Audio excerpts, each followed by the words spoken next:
We've all heard it, so let's see it. The bad sway bar link.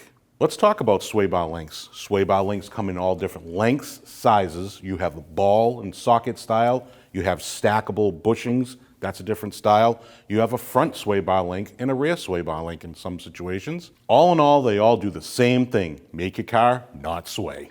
I checked ours out already and I can't see anything visually, so I'm going to remove it from the vehicle and take a better look. Before you remove your sway bar link, now's the time to take a look at all of your suspension. Your strut, make sure that's not leaking. Your outer tie rods, do they have any play? Your lower ball joints, same thing. But I found, look at this rotor. This rotor has all these heat marks. These heat marks are from your brake pads not working properly. Your slides, are your slides frozen? You need to check those. Are your brake pads stuck in your brake pad caliper brackets? These are all things that you need to check. That way you do one job, one time. You can get all these parts from 1A Auto. Let's take a look at this. We removed our sway bar link, dug a little bit deeper, found out that our sway bar link is bad.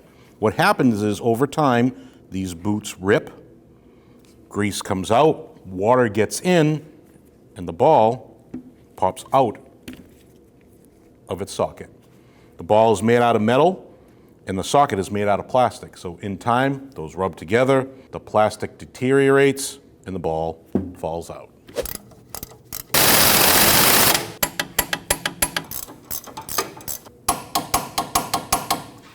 As you can see, we installed our new sway bar link and it looks great, but I have another new one in my hand. What's that for?